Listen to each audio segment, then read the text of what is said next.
Hi, ఈరోజు నేను guava fruit జామకాయ నిల్వ పచ్చడి సూపర్గా ఉంటుంది.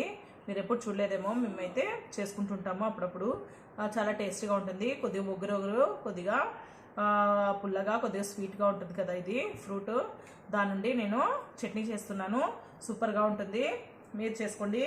రైస్కి, వేడివేడి రైస్కి, పప్పుకి కానీ చాలా బాగుంటుంది. లేదా రైస్ ఈ చట్నీ అయినా చేసుకొని తినొచ్చు. మనకు కావాల్సినవి జామకాయలు ఒక 2 అయితే సరిపోతాయి. 3 అయినా వేసుకోవచ్చు. ఎక్కువ కావాలంటే ఎక్కువ వేసుకోవచ్చు. కారము, సాల్ట్, పసుపు, ఆయిల్, మెంతులు, చిన్న ఆవాలు, చట్నీ ఆవాలు అన్నమాట. ఇవి ఆవాలు చిన్నవి, ఇంగువ. ఇప్పుడు మనము దీన్ని కట్ చేసుకుందాం. ఇది కూడా ఆయిల్ వచ్చేసి మనము వేడి చేయాలి. ఫస్ట్ వేడి చేసిన తర్వాత ఇందులో కలిపేసిన తర్వాత ఈ వేడి ఆయిల్ చల్లబడిన తర్వాత వేసుకోవాలి. ఇప్పుడు స్టార్ట్ చేద్దాము. ఫస్ట్ ఈ జామకాయని చిన్న పీసెస్లో కట్ చేసుకుందాం. ముందుగా ఆవాల్ని, మెంతుల్ని మనం వేడి చేసుకొని మిక్సీకి పట్టుకోవాలి మెత్తగా. ఇలాగా స్టీల్ది బాండి ఏదైనా పర్వాలేదు. ఇప్పుడు పెట్టుకున్న తర్వాత ఇందులో వాటర్ అనేది ఉండకూడదు. ఇప్పుడు ఇవి ఫ్రై చేసుకుందాము. వేడైన తర్వాత, బాండి వేడైన తర్వాత ఇందులో ఆవాలు వేస్తున్నాను. ఆవాలు వేసి ఫ్రై చేద్దాం. ఇప్పుడు ఫ్రై అవుతున్నాయి, సౌండ్ వస్తుంది కదా. ఇలాగా ఫ్రై అయిన తర్వాత తీసేసుకుందాం. అలాగే మనము మెంతుల్ని కూడా ఇలాగా ఫ్రై చేసుకోవాలి. అంటే నల్లగా కాకుండా మీడియంగా ఫ్రై చేసుకోవాలి. మెంతులు ఎక్కువ అవసరం లేదు, కొద్దిగా తీసుకుంటే చాలు.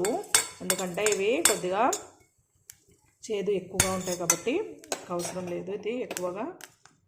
నేను మిక్సీకి వేస్తున్నాను ఆవాలు, అలాగే మెంతుల్ని కూడా మిక్సీకి వేయాలి. ఇప్పుడు ఆవాలు, మెంతులు మనము మిక్సీకి వేసాము. తర్వాత ఈ జామకాయని చిన్నగా కట్ చేసుకుందాం.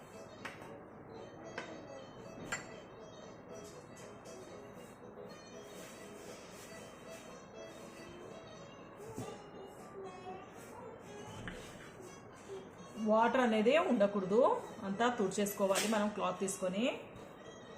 ఇప్పుడు మనము వాటర్ లేకుండా చూసుకోవాలి.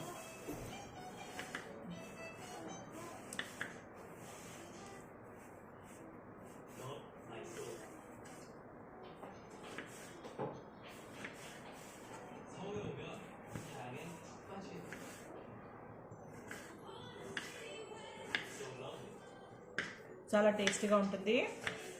మీరు ట్రై చేయండి ఒకసారి, మీకే తెలుస్తుంది అప్పుడు.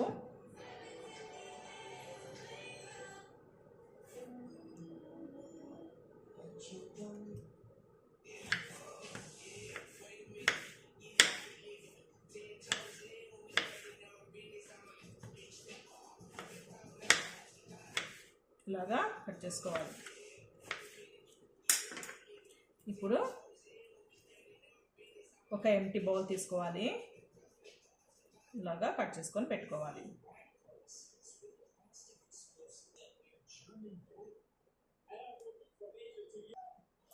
ఇప్పుడు బౌల్లో అన్నీ వేసేసుకుందాము.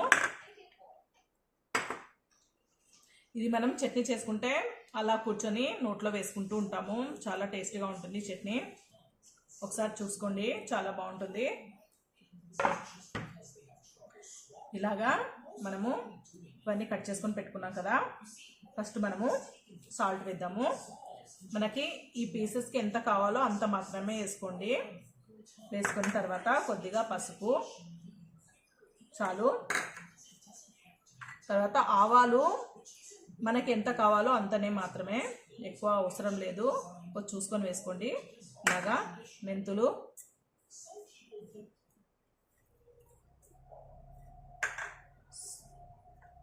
కారం, ఆయిల్, ఇంగువ కూడా కొద్దిగా చాలు. ఇప్పుడు అన్నీ కలిపేద్దాము.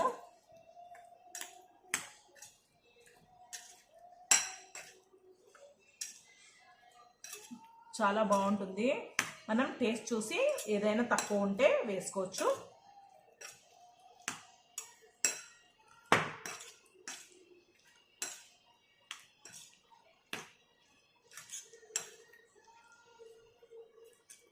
ఇలాగా వేసుకోవాలి.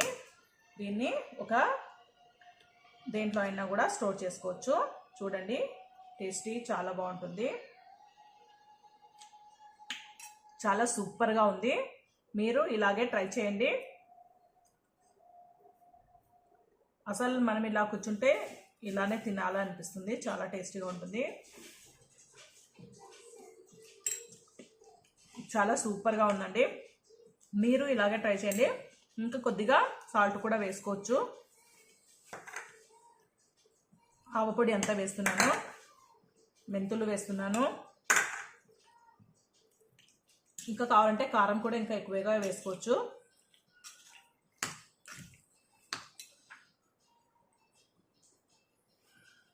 కాచి చల్లార్చిన ఆయిల్ చాలా సూపర్గా ఉంది. రైస్కి అయితే ఇంకా చెప్పకూడదండి, అంత చాలా బాగుంటుంది. ఇలాగా చేసుకోవాలి. చూడండి, జామకాయ నిలువ పచ్చడి అనవసరం లేదు. ఒక 2 డేస్లో అయిపోతుంది. చాలా టేస్టీగా ఉంటుంది జామకాయ నిలువ పచ్చడి. ప్లీజ్ సబ్స్క్రైబ్ చేయండి, లైక్ చేయండి, షేర్ చేయండి, కామెంట్స్ పెట్టండి. ఈ జామకాయ చట్నీ ఎలా ఉందో.